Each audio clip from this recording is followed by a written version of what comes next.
Good morning. I would like to call the Niagara Police Service Board public meeting to order for May 23rd, 2024. My name is Jen Lawson, and I am the chair of the Niagara Police Service Board. We begin the meeting this morning by acknowledging that the Niagara region is situated on treaty land. This land is steeped in the rich history of the First Nations, such as the Hadawindaronk, the Haudenosaunee, and the Anishinaabe, including the Mississaugas of the Credit First Nation. There are many First Nations, Métis, and Inuit people from across Turtle Island that live and work in Niagara today. The Regional Municipality of Niagara Police Service Board stands with all Indigenous people, past and present, in promoting the wise stewardship of the lands on which we live. We'll start with roll call. Member Kiokio. Present. Member Gibson. Present. Vice Chair Kapasavanu. Member Steele. Here. We've had regrets from Member Yip and Members McKendrick. Do any members have any declarations of conflict or pecuniary interest? Seeing none, if I can have Members Kiokio and Gibson move that the minutes from the public board meeting held Thursday, April 25th, 2024 be adopted as circulated. Are there any questions, comments? Seeing none, all those in favor? No one's opposed, so that's carried. If I can have Members Steele and Vice Chair Kapasavanu move that the minutes of the Public Finance Committee meeting held Thursday, May 9th, 2024 be adopted as circulated. Questions or comments? Seeing none, all those in favor? No one's opposed, so that's carried. On behalf of the board, I would like to welcome Dave Tilley to the meeting today. Dave is with the Inspectorate of Policing at the Ministry of the Solicitor General, and he serves as Policing Services Advisor to Zone 4 police boards in Ontario. He regularly attends our meetings as part of the routine visits by Policing Services Advisors to the police boards across the province. The board is pleased to see his continued attendance at our monthly meetings. The Canadian Association of Police Governance hosts monthly webinars as part of their educational strategy to keep police boards and police executives across Canada apprised of issues currently affecting the policing community. Webinars are held on April 30th entitled Staff Engagement Surveys, Finding the Right Balance, and on May 9th entitled Professional Conduct and Discipline, What Boards Need to Know. An upcoming webinar is scheduled for May 30th at 12 entitled Improving the Health of Policing Organizations. Recorded copies of all webinars are sent to the board members for viewing. On May 1st, the Niagara Parks Police Service hosted the Ontario Association of Police Services Board's Zone 4 meeting in Niagara Falls, and these meetings facilitate discussions that pertain to relevant matters relating to police governance, and attendees are comprised of board members and staff from 14 police boards. The province of Ontario has been divided into 7 zones to ensure inclusivity of all boards, and during the year, zone members meet to discuss current issues and receive updates from the zone director and consider issues and resolutions for the OAPSB consideration. Member Gibson, Executive Director Reid, and I attended the meeting on behalf of the board. On May 5th, I joined Chief Forty, Deputy Chiefs Greco and Waslovich, and several rank-and-file service members at the 25th Annual Ceremony of Remembrance, Ontario Police Memorial. This important and special event took place at Queen's Park in Toronto to pay tribute to Ontario's fallen officers, our heroes in life, not death. This year's ceremony included the names of 6 officers who died in the line of duty, being added to the 266 names already enshrined on the Wall of Honor. It was an honor to be part of the event and to remember those who have paid the ultimate sacrifice while serving to protect, and to support and acknowledge the families that have endured the hardship of losing a loved one who lost their life while serving in the line of duty. On May 7th, I joined Chief Forty and the members of the Senior Officers Association at an auxiliary recruit graduation to welcome 15 new auxiliary members to the Niagara Regional Police Service. The NRPS auxiliary team plays an integral part in the policing services provided to the citizens and visitors of Niagara. Each year, auxiliary members volunteer thousands of hours of work contributing to the excellent quality of life in Niagara's communities, and their contributions are applauded. On May 11th, members of the service's tug-of-war teams participated in the annual cross-border tug-of-war competition against their American law enforcement counterparts. The service hosted a barbecue prior to the main event, followed by an escorted march led by the NRPS Pipe Band to the Rainbow Bridge where the competition took place. Both the Niagara men's and women's teams were successful in retaining their titles, bringing home yet another win for the Niagara Regional Police Service and I attended the event on behalf of the board. On May 15th, I attended the Ontario First Responders Mental Health Conference at the International Centre in Mississauga. The conference facilitated the exchange of best practices and research related to the mental health of first responders and their families. Session discussions focused on leadership and organizational approaches to resilience, moral injury, cultural competence, peer support, return to work programming, care, and the importance of involving the families of first responders. The Ontario Association of Police Services Boards is hosting its annual spring conference and annual general meeting at Blue Mountain Resort Village Conference Center from June 3rd to June 5th. And the conference program features a variety of special guest speakers, learning sessions, board training, and networking opportunities. As well, delegates will gain a better understanding of what the Community Safety Policing Act for the boards and the impacts it will have on the board governance. I will be attending the conference and participating as a panelist at the Professionalizing Police Governance in Ontario session, and discussions on that topic will include the importance that staff has on the effectiveness of boards and how to determine the appropriate staffing needs. Vice Chair Kapasavanu, members Kiokio and Gibson, and Executive Director Reid will also be attending the conference. The next regular monthly board meeting is scheduled for Thursday, June 27th at 9:30 a.m. in the community room here at Police Headquarters, and that concludes my reports. Chief, do you have any reports? I do. Good morning, and thank you, Chair. This past weekend was the first long weekend of the summer, and our first responders dealt with a number of calls as they worked to ensure public safety for our citizens and the people who came to our region over the holiday. Over 40 calls for service were received related to the Virgil Stampede in Niagara on the Lake, and our members did an outstanding job addressing concerns raised by the public while ensuring the safety of all the people who attended and enjoyed the event. We also received great feedback from the event organizers with respect to our members' engagement. This past weekend, we also saw a large influx of outlaw motorcycle gangs in Niagara Falls. We worked with agencies including the Provincial Biker Enforcement Unit, and we also had support from agencies like the Hamilton Police Service, Waterloo Police Service, Alton Police Service, Surrey to Quebec, Toronto Police Service, York Police Service, and the Ministry of Transportation. This oversight and monitoring was done to ensure that any circumstances that might arise were addressed in a professional and responsive manner in order to ensure that public safety was not compromised at any time. It was an excellent effort by our members working with a variety of police services and ensuring that public safety was maintained. We have had 6 high-risk calls in the region since Saturday involving outstanding collaboration between our frontline personnel, our first responders, our communication unit, our emergency task unit, negotiators, incident commanders, and we also involved the tactical medic in one of our instances, in one of our files, where their engagement ultimately, we believe, saved the life of an individual who was in crisis. They are doing remarkable work and at a volume that is exceptional. In some respects, it's concerning because they're so busy, but they're doing an outstanding job, and I wanted to recognize the work that they're doing. On May 3rd, we attended regional headquarters for Red Dress Day, the National Day of Awareness for Murdered and Missing Indigenous Women, Girls, and Two-Spirit people.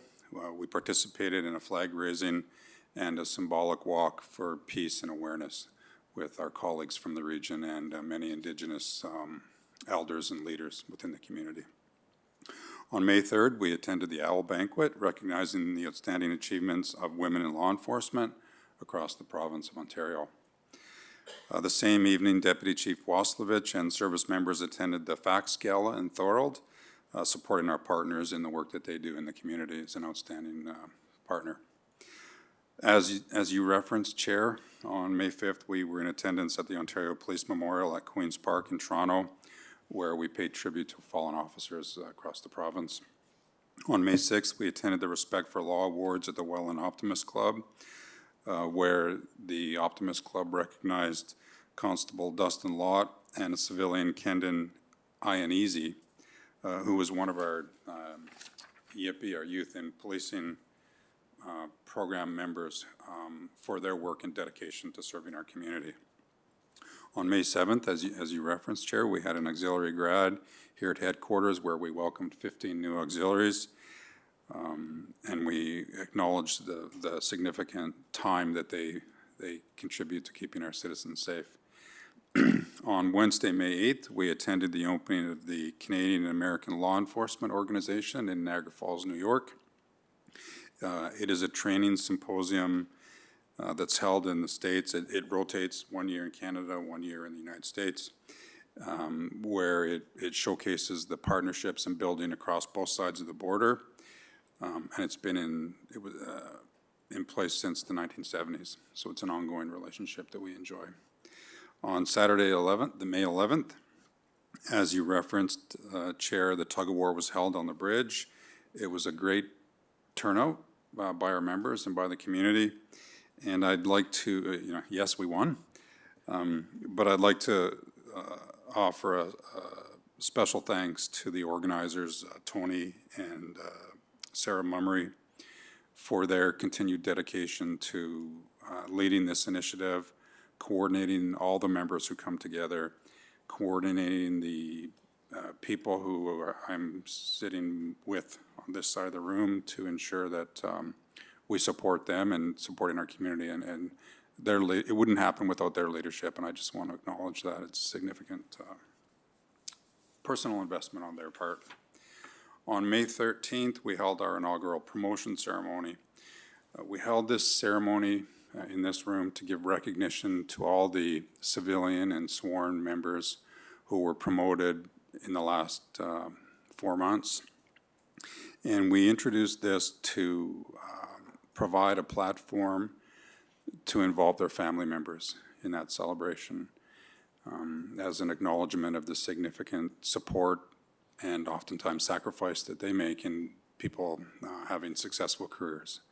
And that will be something that we'll be looking to do on a go-forward basis. And I've had discussions with the director about making the board aware of that on a go-forward basis. It was a great ceremony, and we received lots of great feedback from our people for doing that.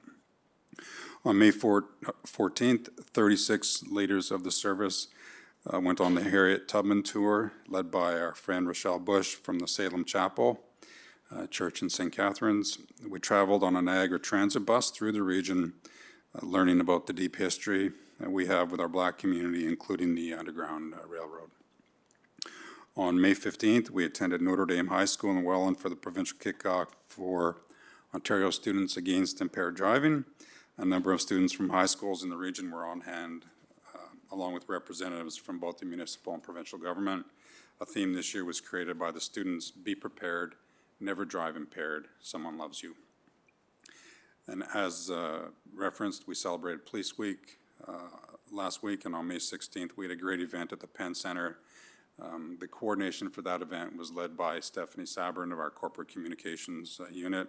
She did a great job of helping coordinate that, and we had a great turnout of our members. We had several units in attendance, inclusive of our recruiting unit, our specialized police services units, our investigative units, and it was a remarkable event that I think helped showcase some of the best things about the service and about policing in general. The event also coincided with the kickoff of a program that we're introducing called the Citizens Police Academy. It will begin in the fall, and it involves members of the public coming in between 2 or 3 hours a night, 1 day a week for 8 weeks to learn about different aspects of policing. It's not so they can become police officers, it's so they can have a better understanding of the types of things that we engage with as a service. And then finally, the 4th annual Spring Forward Food Drive was held last week with members of the service collecting food and cash donations at various grocery stores throughout the region. And this was spearheaded by Constable Jay McCarthy of our core unit. Again, another commitment to the community and some outstanding work by Jay in helping drive that initiative. Donations were collected for 10 local food banks, raising over $7,000 and over 13,000 pounds of food. And then finally, with respect to member wellness, on Sunday, May 23rd, our members next month will be attending the first in-person ceremony for officers who've died because of the line of duty. The inaugural Ontario Police Suicide Memorial Ceremony is being put on by Canada Beyond the Blue and will be held at the site of the Ontario Police Memorial at Queen's Park in Toronto. This is an important day to recognize the potential impact of our profession on officers, on their families, and on their loved ones. And those conclude my remarks, Chair. Thank you. Board members, any comments? No? Member Gibson? Thank you, Chair. I just want to comment that it's really impressive to hear all the work being done with the communities and reaching out to all our communities, which is part of our strat plan, which I was involved in before in helping to build that strat plan. And the work that we're doing it sounds really impressive, and I hope it continues. I'm sure it will, obviously, but just want to compliment on that. It's really good. Thank you. Through the chair, thank you, Member Gibson. I feel thankful for the team that we have working for the service, the senior leadership team, and their commitment to all the things referenced in our strat plan. First, community safety, their efforts to try to reduce crime. Second, community engagement and mobilization, as you referenced, significant efforts in that. And then our member wellness and our efforts to modernize the organization continue. So it's a complete team effort, and I appreciate your comments. Thank you. So I don't often do I'm echoing those comments, but I'm going to say that I do echo those comments. I actually had written something while you were speaking, just to thank you for providing the updates from the past weekend. And unfortunately, it sounds like we've had a lot of events this past weekend that were not all positive. But then also all the updates from the community events and the member engagement. Specifically, I actually attended the recruiting event at the tail end there. I went outside and watched, and I didn't realize that we still had motorcycles, which was really cool to actually see and talk to the motorcycle unit. And then just to see the engagement between at the tug of war, the members themselves, the engagement level there, and even at the recruiting event, seeing them engage with the community was very impactful. I spoke to a number of officers at both events, and they were saying that they really appreciate getting out into those types of events. And if the members of the public are actually watching right now, which they may or may not be, but if they actually can get out to some of those events and engage with our members as well, they'll see that our members really do care, and they do put a lot of time and effort in. And I'm glad to see that we're also recognizing them in a public forum like this for the things that they do outside of their everyday job. Thank you for that. If there's any other comments, no? Okay, so we're going to go into the presentations. Chief, if you could introduce the presenter, please.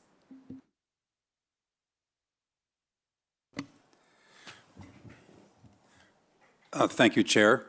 It's my pleasure to introduce Sergeant John Pilkington and Constable Joe Shatkowski to do our first presentation. And they're here. They're the members here from our Marine unit. Morning, Chair and members of the Services Board, Chief Forty, and the Executive Leadership Team. So we're here to present on the Marine Unit and Underwater Search and Recovery Unit. Myself, John Pilkington, Sergeant of the unit, as Chief introduced. And then with me is Senior Member of the team, Joe Shatkowski, Constable, who's our dive coordinator. And I'll let him handle the dive portion of it, and I'll take the Marine portion. So through today's presentation, just going to give you an overview of the unit. I'm going to give you a little bit of the history of the unit to understand where it was and where we are today, staffing, our jurisdiction, and then what we call the three hats that we wear within our team, being Marine duties, USRU, the Underwater Search and Recovery Unit, as well as then Tactical Support Group, or also known as TSG. As far as the history goes with the dive side of things in the Marine House is finding stuff back to 1971 seems to be the latest. Back then, it was just more of individuals that were interested in diving. In that case, in 1971, which is coincidentally the same year the region was formed as a police service, it was just a couple members got involved in a homicide and ended up locating the murder weapon at that time. Since then, it was also known as two part-time units, where the officers that were assigned to those units would also be doing other duties, which could include uniform patrols, detective in CIB, anywhere within the service, and they just come together for training and operational call-outs then. The Marine unit was actually at one point actually under the umbrella of our emergency task unit.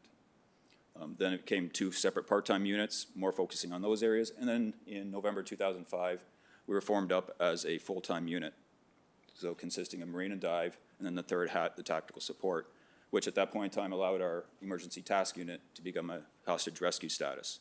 It allows us to do certain duties, which we'll talk about later, and frees them up for specifically their function. As far as the staffing goes, it's myself, one sergeant, then the dive coordinator, Constable Chikoski is a constable, and then we have 6 other members that are assigned as constables, again, as a full-time team. We're all qualified as divers through the Ministry of Labor and commercial statuses. We're all boat operators, and then we're also part of our tactical support group. Within our team, there's also then 3 dive supervisors, myself, Joe, and then Constable Waringa. As far as our jurisdiction goes, we have a fairly large waterways that we have to cover. So we have to cover Lake Ontario, and that would be from the North Shore, extending out to approximately middle of the lake, and then from the border on the east with the US to the border with Hamilton on the west. Lake Erie then, the same thing, from the shoreline of our patrol area on land, extends out into the water to the international border. Some areas that's approximately half the distance of the lake out. In others, it's a little closer to shore just as it bends towards this end. And then as far west as Haldeman County, we're partners up with the OPP. Of course, we've got all the waterway that falls within the Niagara River, within the Canadian side, and then Welland River, Welland Canal, and several other areas such as Lake Gibson, Lake Moody. With all the water that we cover, it's approximately over 1,400 square kilometers, closer to probably 1,500 square kilometers of water. And again, that's with the team of 8 that we have to do those patrols. We also then are responsible for an MOU that's in place with Waterloo Regional Police to provide their diving services. The calls there fluctuate. In the past 5 years, I think we've had 1 call from them, from the services up there, but that's been in place since 1998. Joe will talk about the number of teams in Ontario, and which is 6 teams for dive. We also then are required to assist with any marine search and rescue operations, which then can mean we're called upon by the U.S. authorities under maritime law to conduct searches or join their U.S. Coast Guard and other assets outside of our jurisdiction for any waterway safety. Then also, we might be called upon by other services if they don't have a marine unit available on Lake Ontario or Lake Erie to respond to some kind of a search and rescue situation. And then a dive operations, which then can take us out of the region for supporting our own investigators if they require something to be done somewhere else, or if another team isn't able to respond to an area they're supposed to be covering, and then there is a need for that. What are our main duties? We have a summer schedule and a winter schedule. Our primary function during the patrol season, so this time of year right through till late October, would be waterway patrols. We want to engage with the community and the members of the public just to enhance waterway safety. And that's done through various means of community projects, as well as just interacting with them, doing vessel stops. We'd also then respond to any search and rescue incidents. And then we do our approach through education and investigation enforcement of the Canada Shipping Act and its associated regulations. As far as education enforcement goes, just for your own knowledge, the fines for pleasure craft operation not having some applicable equipment are very steep. Something as simple as not having that safety kit that would have most of the equipment everybody would need for a vessel. Total fines in that could be upwards of $800 compared to education side of things. Other duties we have, again, is then the investigation of any vessel collisions. Fortunately, even though we have a vast amount of water in Niagara, they seem to be rare that take place. We'll have 1 or 2 a year. and depends on severity. We're also then responsible as divers and marine officers to respond for any drownings or water-related fatalities. And then any at point in time, our expertise in regards to the marine environment and waterways can be called upon by anybody just to provide assistance or guidance.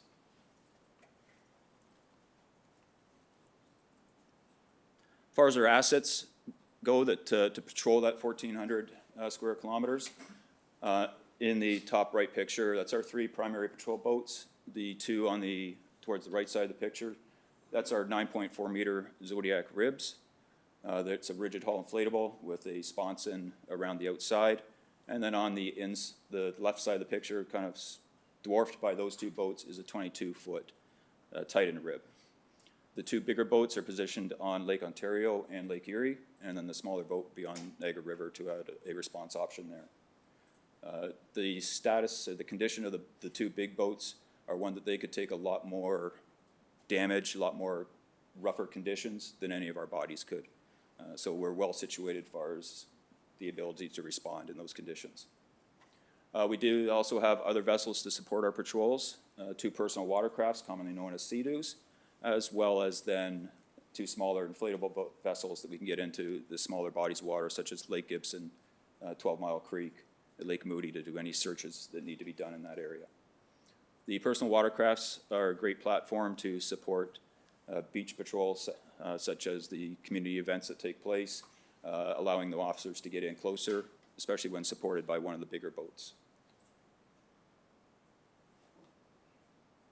As far as the qualifications for the Marine Unit, specifically, through Transport Canada, we have to all possess and be trained, qualified in small vessel, vessel basic safety, as well as small vessel operator proficiency training. And that is something we do in-house. We're recognized through Transport Canada as a training facility, and we do engage with our community partners as providing that training, which have included members within our traffic unit to help support ride programs on the water, as well as in auxiliary members. It was previously mentioned in the great time that they come out and provide support to uniform and other services. They provide support to us as well, and then other emergency services, community partners. We also then require rigid hull inflatable operations training, which is just a course that takes abilities and training to another level of extreme conditions that we might be faced, and that's hosted by the Coast Guard. Marine First Aid, Radio Operator Certificate, they're all additional stuff that's required by Transport Canada. So on the Marine side, we have a lot of standards that we have to meet, and they dictate what training we require. We also then engage in surface ice rescue, as well as swift water operations. And those 2 are because of the conditions that we work in and the amount of water we have that we can additionally respond. The swift water operations, we realize that the fire department most likely would be on scene first. However, we support them, which has taken place a couple times now in their rescue attempts, as well as then, since we are working around high flow waters, we need to know how to survive if we do end up in the water in those conditions. Calls for service, as you look through these calls of service, you can see that there is a varied flux at times with them. We find that when it comes to marine side of things, it's a disposable income type of a recreational activity. Costs go up, people generally stay on the docks or try to sell their boats. We also found that during COVID, the high number of people just going out and buying boats so they could do something increased our search and rescue requirements. So just pointing out the search and rescue calls in 2021, we were still seeing trickle effect from people that didn't know how to operate boats that just went out and bought them. So we were engaged in 62 search and rescue calls then, compared to last year where things are starting to break down a little bit. People are getting back to their other activities in the summer where it went down to 28 calls. So we find that call response can vary quite a bit. And I'll turn it over to Constable Shikoski. Morning. As John said, I'm Constable Shikoski. I'm our dive coordinator for our team. Basically what that means is I'm in charge of all the training for every member that's a diver of our team, and as well as a lot of our equipment maintenance and making sure that we meet all of the standards and regulations that we have to comply by to be divers and have a functioning team. Our team is a little bit different. None of us come from a forensics background. However, most of the time when we are called upon, we are also used as a forensics officer. However, it's underwater. I don't know if anybody's gone diving in the region. However, some days you can see, and some days you might as well just have your eyes closed because there's nothing you can see.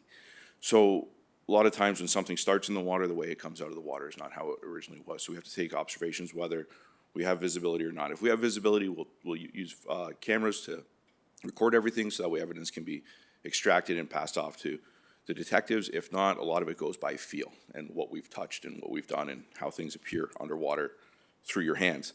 It's a bit of a task sometimes, long days, sometimes long hours, and it's never in the nice environments. But we do get it done.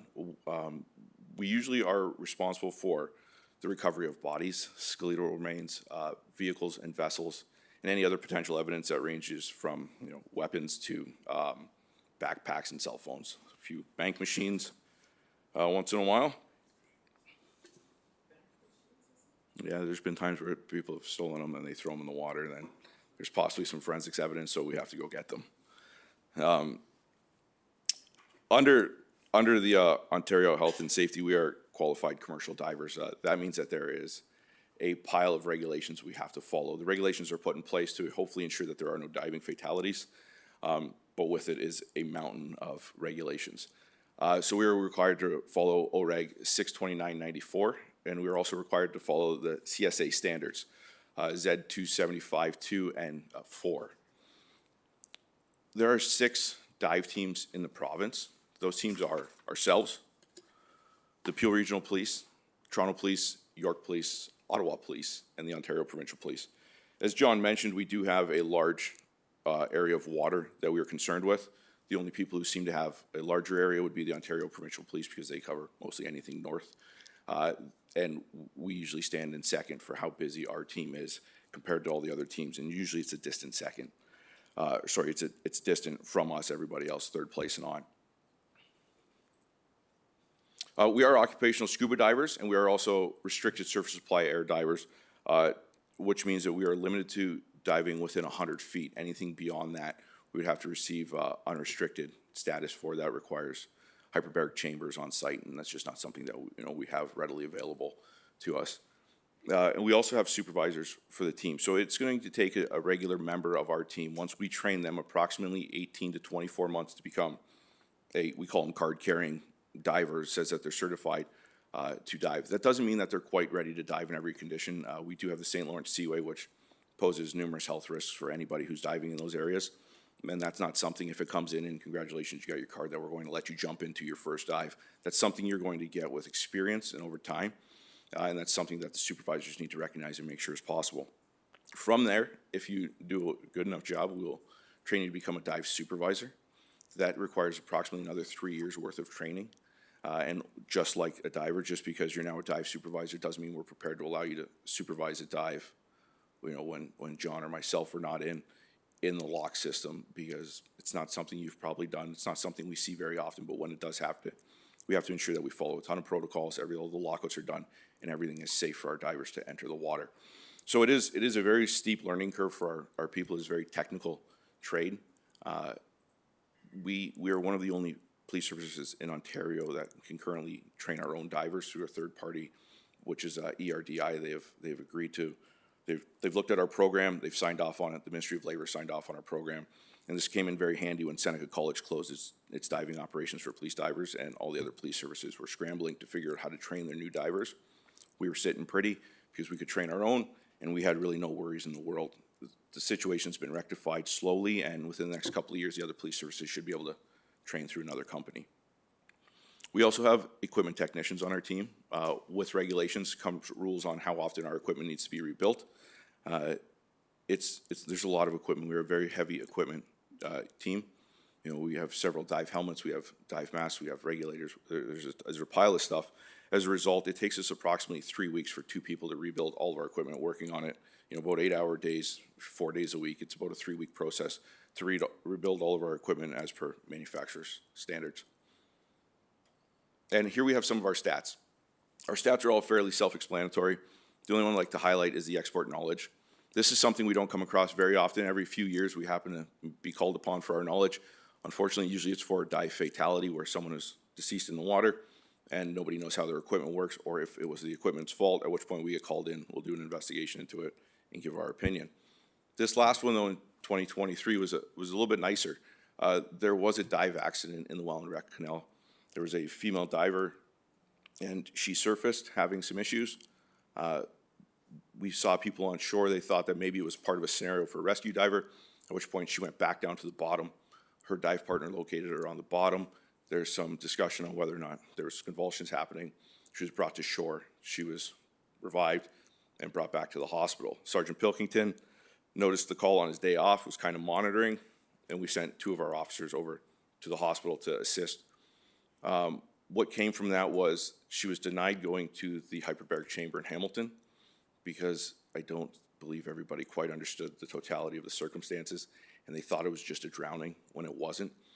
Through a little bit of discussion with our officers and the doctor, we ended up getting our diving doctor involved, at which point our diving doctor then started talking to other people, and this female was transported to the chamber in Hamilton. It was a very positive outcome. She has a little bit of lingering effects, but it could have been much worse. It could have ended up being a fatality. So through our knowledge of diving injuries, we were able to work hand in hand with the doctor on site, who, unfortunately, they don't deal with it. Well, I guess it's fortunate they don't have to deal with it very often, but with that comes a little bit of a lack of knowledge. We were able to communicate that, bring in a diving doctor to the situation, and I believe potentially save this lady's life. We'll pass it back up to Sergeant Pilkington. So that's the first 2 hats that we wear as our primary duties. And then the other duty that we have is supporting our tactical support group. So we get involved with the emergency members of that unit for high-risk warrants, armed or barricaded persons, as well as persons in crisis. And as I said before, that allows us to go into a containment position, takes them out of that position and actually into a function that they are highly trained for to perform within their team. We also then have 1 member on our team who's a part of their emergency, or rather explosive disposal unit, and then 1 member who's a marksman. And so in addition to the other stats as far as our call volume go, we can then add our deployments as far as our tactical support group. And you see it varies mid-20 range, so 20, 25 within 22, but then up to highest of 21 was 38 calls in a year, and then just last year was 35 calls. So at that point, my contact information's on there for anything else, and through the chair, if there's any questions, we'll take those. Thank you. Members, any questions? I have questions for all of our members then. So first, I'd like to say thank you for actually listening while off duty and helping advocate for that, the female victim, because obviously you didn't have to do that while you were off duty, but we appreciate that. Did want to talk about page 11 from the stats that you have up there. So, sorry, I think it was not page 11. I'm on the wrong page. Maybe it is page 11. I think you had referred to the search and rescue calls have decreased over the years, probably because people are, with the economy, that's probably one of them. I'd like to suggest that maybe it's also because we've been more visible with, at some of the public safety events and things like that as well, and maybe people are starting to be a little bit more mindful as they see people out there. It's definitely helpful from a community perspective, so not just the economy, but the fact that you guys are doing a good job. Thank you, Chair. Another question that I have for you is, it sounds like there's a lot of training, a long period of training actually to continue through the unit. So what is the average length of service is my first question in the unit. And then the second question would be, what type of member wellness is required that's specific to your unit? Because it sounds like it's very specific. Yeah, so the tenure or time in the unit can vary from individual to individual. Some people just realize after a long period of time it might not be their most desired thing because of the 3 different disciplines we have. And I apologize, Chair, this is through you, that we've had members in that have been 2 to 3 years, but then other members that have been in 9 or 10 years. And that also then helps with just a natural attrition, because it can take so long to get new members trained up to be that operational status, is that we don't want to start pushing out seniors and then having a whole bunch leaving at the same time. So there's a lot of variables that go into that. Usually it generally falls on it's an individual deciding, okay, it's time for me to try something else, or no, maybe I'm not so cut out on this aspect of things.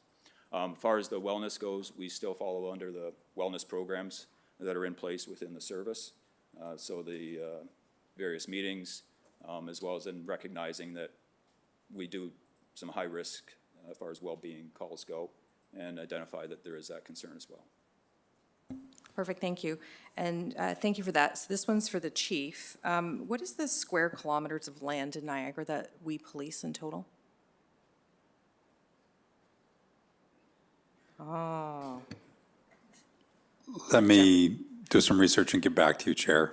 perfect. So while you're researching that, the reason why I'm asking is I know when we go forward for budget presentations, and sometimes when we do our presentations to the community, we often hear questions about our budgets. And I know we talk a lot about what our budgets are per person compared to other communities, but and I think at some point I've seen reference to the number of square kilometers of land that we take care of, but I think we need to also make sure that we're including the square kilometers of waterways that we're also taking care of when we're actually speaking about that, because it's obviously disproportionately, obviously there's more things that are happening on land, but we can't forget about the fact that we do patrol a very large area, which is probably not comparable to the rest of the province. So when we are compared during budget season to other municipalities, I think it's really important that we don't just talk about the dollar cost per person, but we also talk about dollar cost per land square kilometer, as well as the waterways as far as the cost there, because we are not comparable. And I think it's really important to keep pointing out the differences that we have when we're questioning about our budgets. So that's more of a comment for yourself. Thank you, Chair. Noted, and we have conflicting information. We have anywhere between 1,852 and 1,854 square kilometers. We'll call it 1,153 or 83, I guess it is. So we'll meet in the middle on that one. So if the board members don't have any other questions, thank you so much for the presentation. It was really informative. We appreciate that. If I can have Vice Chair Capizavanu and Member Steele move that the presentation be received. All those in favor? No one's opposed. That's carried. Chief, if you can introduce the next one, please. Thank you, Chair. It's my privilege to introduce Matthew Catherwood. Matthew works with our domestic violence unit.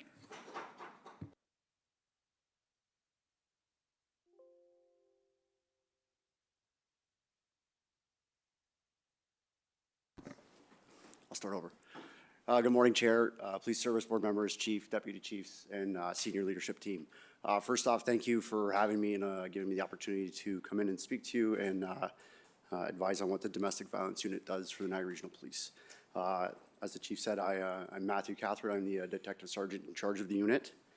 Our unit is a part of the Special Victims umbrella, and we are comprised of the following. We have 8 full-time detective constables.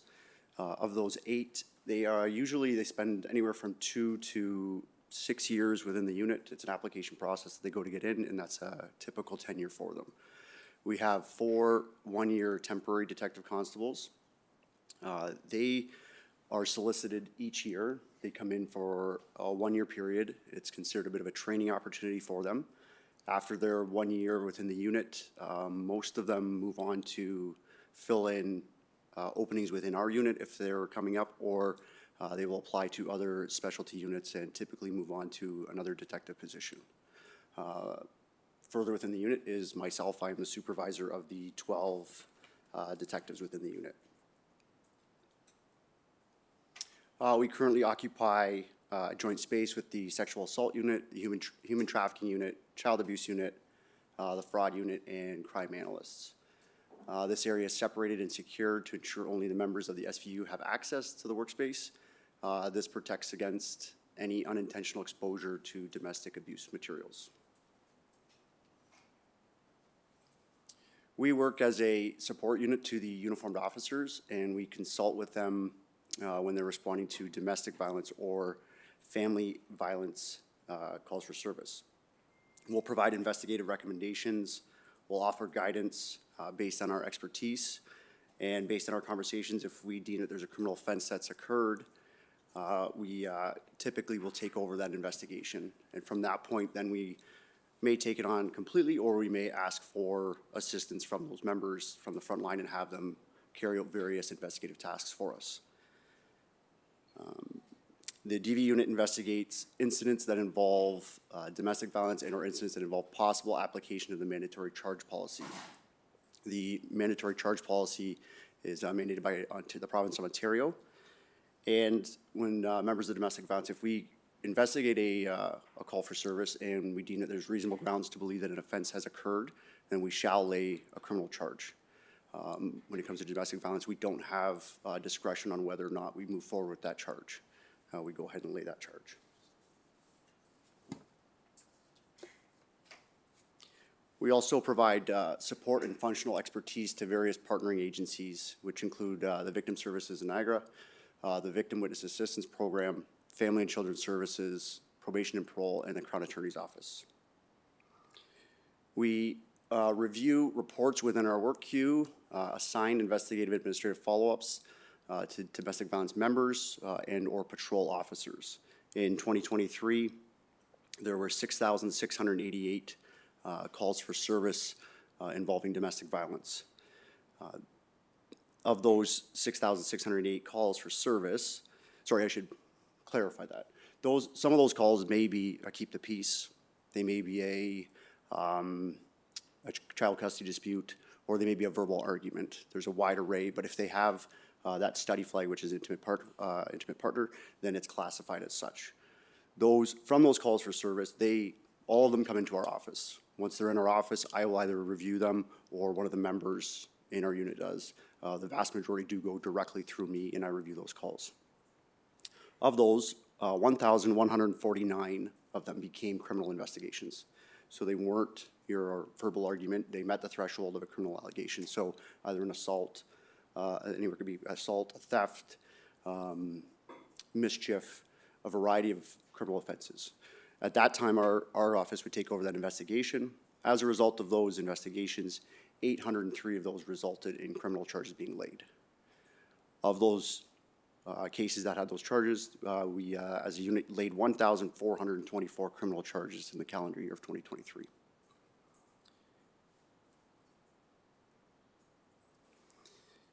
Our detectives, the 12 detectives, they come from a variety of experience and background. Again, like I had said, the 4 temporary detectives, they may come in with 3, 4, 5 years experience of policing, and then this is their first step into an investigative role, whereas our full-time detectives may have had other full-time roles.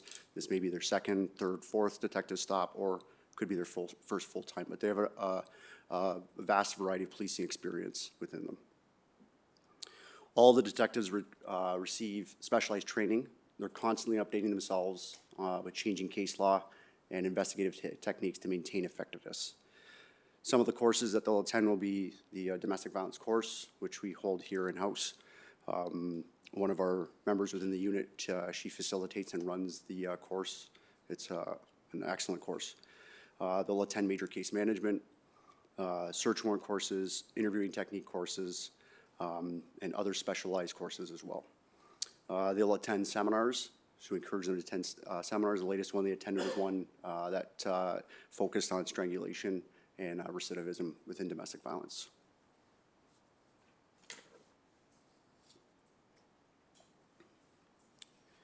The sources of our calls and our investigations, they'll come from the non-emergency phone line, they'll come from the 911 phone line. We'll get them through Crime Stopper tips. We'll get them through probation and parole and the Victim Witness Assistance Program. They'll report non-compliance of court orders. We have a member of our unit that has a working relationship with probation and parole on a consistent basis, and that's their contact person to get to our unit. So they have a direct point of reference within our unit, and they're in constant contact with probation and parole. And we look into compliance of court orders. We have a high-risk review team that I'm a member of. I attend on a monthly basis. And we create proactive compliance checks of known offenders. In that review team, there is members from the Victim Witness Assistance Program, Victim Services, Jillian's Place, Probation and Parole, and FACTS as well. So we look at high-risk DV offenders and look at where they're at, if they're in custody, out of custody, coming out of custody, things like that. And then we come up with proactive approaches to try and, again, reduce recidivism and do compliance checks with them. We, as a unit, 13-person unit, we do conduct proactive compliance checks of offenders and accused parties.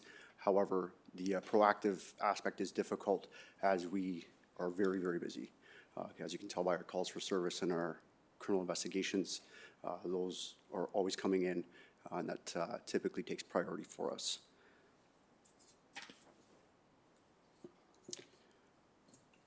Our investigative process is that we receive information from any of the pre-named sources.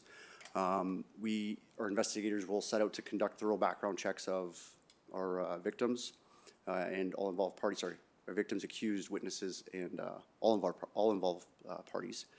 They will gather statements from the victim, any witnesses, and then they set out to collect any evidence that they need for the investigation. Investigation can include photographs of injuries, photographs of scenes, photographs of property. It may include medical records, copy of text messages, phone records. We're seeing a lot more of air tags and tracking devices now in our domestic violence cases. So we're looking at collecting the subscriber information for those items. And because of all those investigative steps, quite often we require judicial authorizations to gather that evidence. So we're authoring production orders, search warrants, tracking warrants, and DNA warrants. And again, production orders have increased within our unit as we're seeing more and more technology involved in our cases. So we're looking for subscriber information on a consistent basis. Our detectives will effect the arrest of the accused parties. At times they will enlist the assistance of uniformed officers, or if there's weapons involved or it's a higher risk offender, then we're getting the emergency task unit to assist us as well in the apprehension of accused parties. The detectives, we see the process right through the bail process, the court disclosure, case prep, and right through the trial. So it's an involved process. Our detectives take considerable time to address safety concerns of victims and witnesses, and we utilize many of Niagara Region's community resources. One of the resources that we heavily rely upon is Victim Services. They're 24/7. They provide us with immediate crisis intervention, emotional support, and practical assistance with appropriate community resources. They facilitate our meters program, which is the mobile tracking emergency response system. It's an application process where an individual will come in, they'll speak with members of Victim Services, they put in an application for this alarm. This alarm is a device that the victim can hold. It has GPS tracking on it, so if they require immediate assistance, they may not have access to a phone, or the phone may have been taken from them, or for a variety of reasons they can't dial 911, they'll press the button and it generates an immediate response to the Niagara Regional Police with a global positioning given to us. So we respond right away. So Victim Services, they are in charge of taking in the applications, reviewing it with us, and then determining whether or not that alarm will be provided, and then they manage all of the alarms that they have within the Victim Services. We as a Niagara Regional Police, we also have safety plans, so we go through a safety plan with the victims as well. Then the Victim Witness Assistance Program, they assist with the court process. So they will, once a charge is laid, they assist the victim with understanding court dates, bail release conditions, upcoming court processes, what's going to happen. They help them prep for trial, and also they act as the liaison between the Crown Attorney and the victim himself.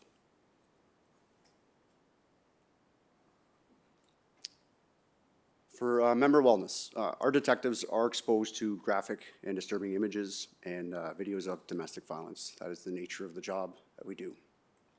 I'll jump down to the third point there. I'll go back to the second one.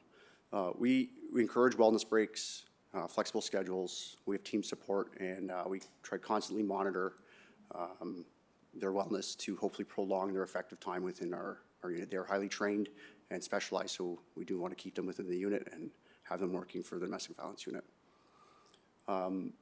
They can experience what is called compassion fatigue from constantly providing professional and emotional support to victims.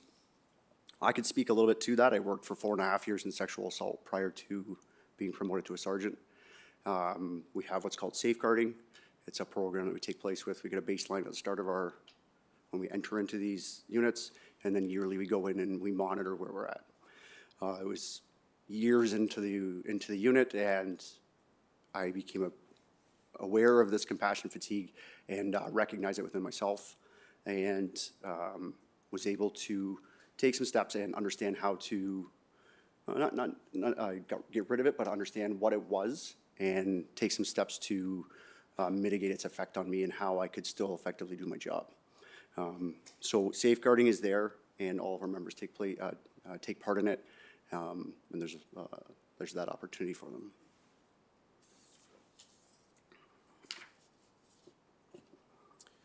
Within our community commitment, we are a member of the high-risk review team, which I spoke about a little bit earlier.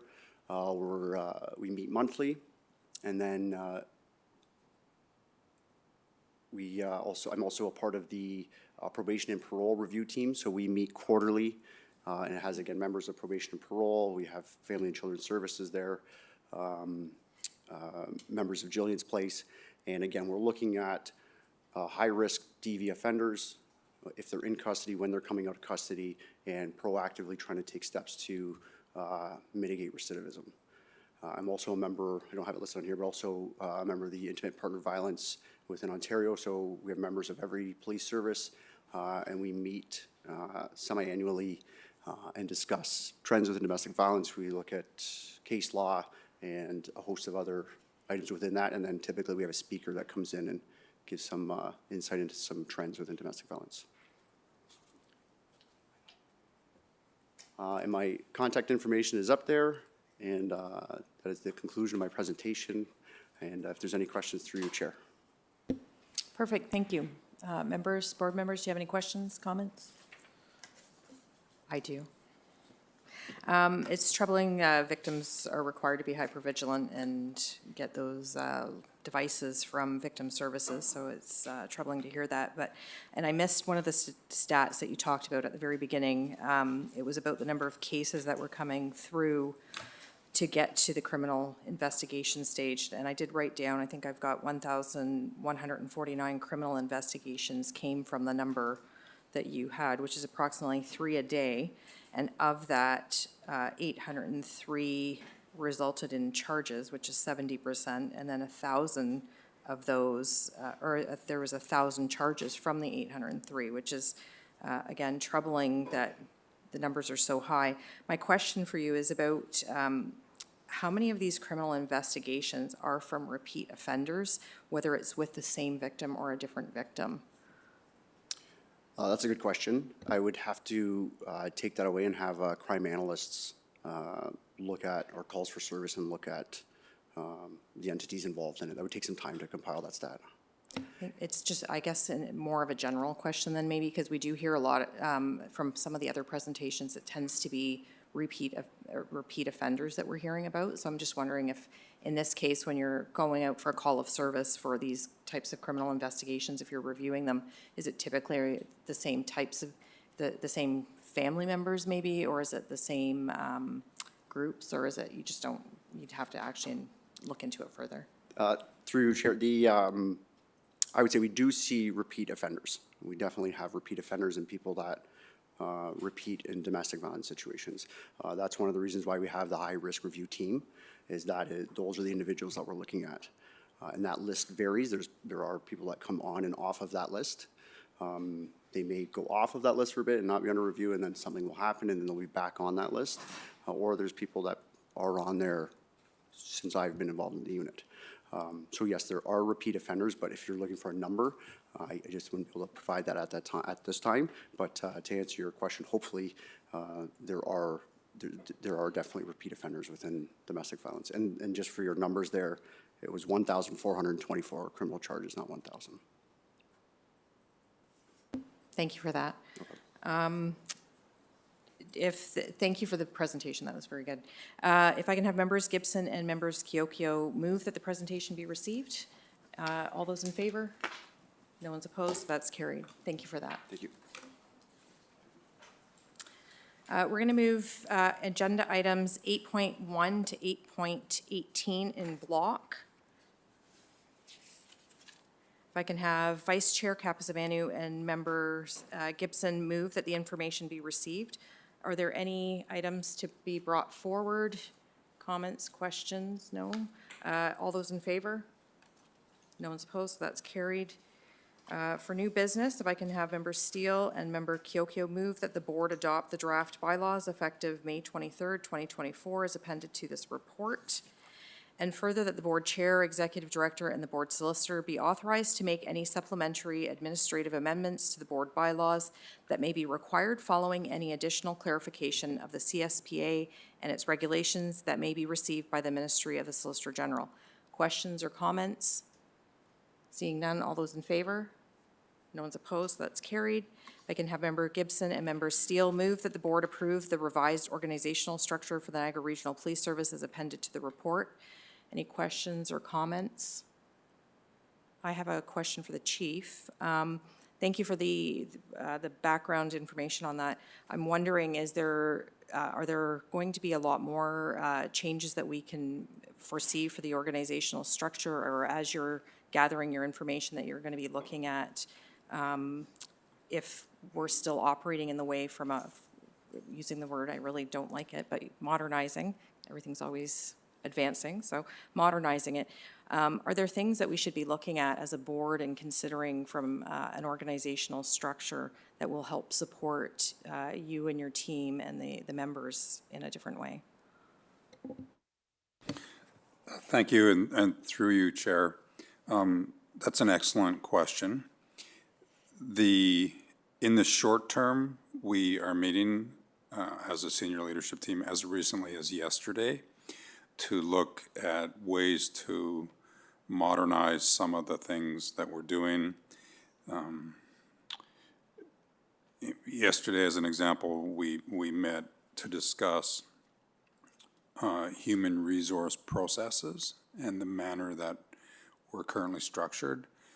So we had a lengthy meeting, and I think our next meeting is June 26th, whereby we're going to revisit it again, a proposal.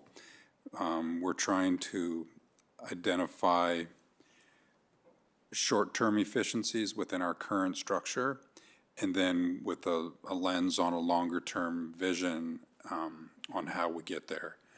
The approach that we've taken is, if we were going to build a police service, would it look the way it does today? And that's part A of the question. And then part B is, if we were building a police service in 5 years, what would it look like? And we're trying to build for the future, not build for yesterday or our current structure. So the short answer is yes. Of course, we will be coming to the board to discuss those proposed changes, in addition to the one you see before you in 9.2, which is focused more on community engagement and really strengthening our relationship within the Indigenous community. But the short answer is yes, there will be changes. We are continuing to look at it. We're trying to be strategic in our approach and not just kind of organically change. We're trying to do it in a strategic, structured, thoughtful way. Perfect, thank you for that. I'm glad to hear that there's going to be a lot of foresight, not just for our current needs, but for our future needs. So thank you for that. Board members, any other questions? No? All those in favor? No one's opposed, so that's carried. If I can have Vice Chair Capizavanu and members Kiokio move that the information be received for the indirect allocation budget. Any questions or comments? Seeing none, all those in favor? That's carried. If I can have members Steele and Gibson move that the board approve the draft timetable in accordance with Regional Bylaw 2017-63 Budget Control as outlined in appendices 1 and 2 of this report. Questions or comments? Seeing none, all those in favor? No one's opposed, that's carried. 9.5, if I can have members Kiokio and Vice Chair Capizavanu move that the board approve the attached quote S5969 from Wilmac Technologies for the Niagara Regional Police Service NICE call logger upgrade project in the amount of $284,276.90 before HST, $321,232.90 including HST, and further that the subject to the approval of the regional treasurer a gross capital budget adjustment totaling $300,000 and zero net to the next generation 911, so that's the NG 911 equipment replacement project fully funded through the Ministry of the Solicitor General. NG 911 grant funding be received in year 3. Any questions or comments? Seeing none, all those in favor? No one's opposed, so that's carried. Items 9.6 to 9.13 are special fund requests, and before we consider special fund request items 9.6 to 9.13, I would like to remind members of the public the special fund does not form part of the police operating budget and is separate from the regional tax base. The special fund is a discretionary pool of funds which is used for grants and charitable donations. Disbursements from the fund are made in accordance with the guidelines provided in the Community Safety and Policing Act and with Board Bylaw 403-2024, Special Fund Administration Limitations and Guidelines. For 9.6, if I can have members Gibson and Vice Chair Capizavanu move that the board approve a donation in the amount of $1,000 as a friend sponsor from the special fund to the Canadian Association of Police Governance in support of its 2024 annual conference. Questions or comments? All those in favor? That's carried. 9.7, if I can have members Steele and member Gibson move that the board approve a donation in the amount of $1,000 from the special fund in support of the Canada Beyond the Blue Police Suicide Memorial Ceremony. Questions or comments? Seeing none, all those in favor? No one's opposed, so that's carried. 9.8, members Kiokio and member Gibson, if I can ask that you move that the board approve a donation in the amount of $2,000 from the special fund as a contribution to the 2023 Motorcycle Ride for Dad campaign. Questions or comments? Members Steele? Thank you. Just through you to staff. In the preamble on here, it shows 2023 was $500, but in the report, it did show that we gave 2,000 last year. Is that just a typo? So make sure that this is correct. It's a service report, so I'd defer to the chief. But I'd have to check for last year, just to verify on our special fund trial. Yeah, Sorry, for this year's 2024. Oh, sorry, 2024, yes, it's a typo. so 2023 was 2,000, as well as we're giving 2,000 this year. I will check and get back to you. I just want to confirm Because in the that. report, it does say that we're the same as what we were last year of $2,000, which is fine, I support it. I just want to make sure that the report is correct, that's all. If it isn't correct, please correct it. That's all I ask. Thank you for that. I think the other thing that I'm going to reread is that there is a typo in the motion.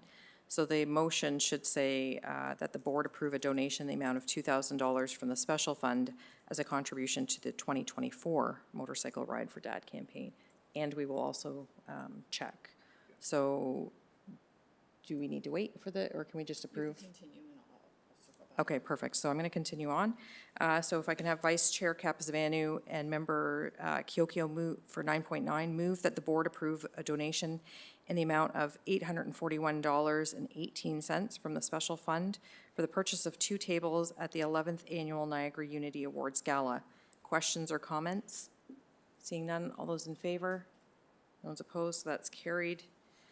9.10, if I can have Member Gibson and Member Steele move that the board approve a donation in the amount of $1,300 from the special fund to Big Brothers Big Sisters of Niagara to cover the cost of registration of an NRPS golf foursome at their Kids' Sake Golf Tournament. Questions or comments? Seeing none, all those in favor? No one's opposed, so that's carried. 9.11, if I can have members Kiokio and Gibson move that the board approve a donation in the amount of $1,000 from the Special Fund to Crime Stoppers of Niagara for a whole sponsorship and the registration of an NRPS golf foursome at the 2024 annual golf tournament. Questions or comments? Seeing none, all those in favor? No one's opposed, so that's carried.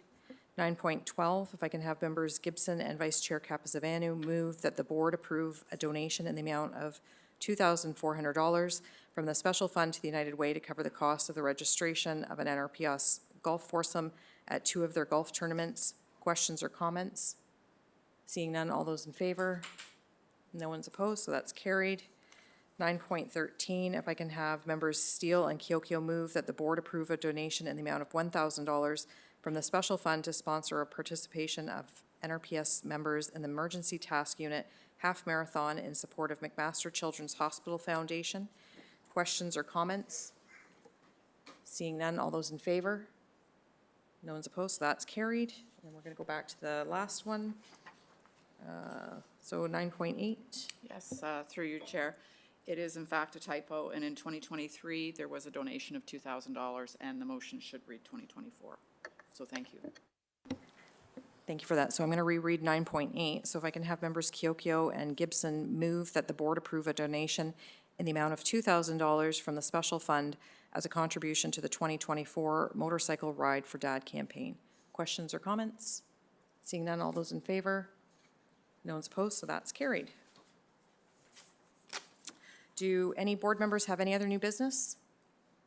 No? Chief? No, thank you, Chair. Thank you.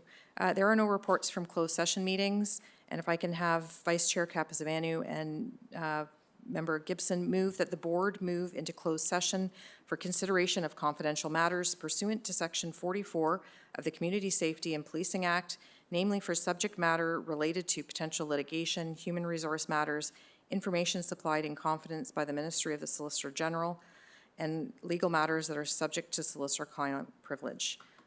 All those in favor? No one's opposed, so that's carried. And with that, the public meeting is adjourned. Thank you, everyone.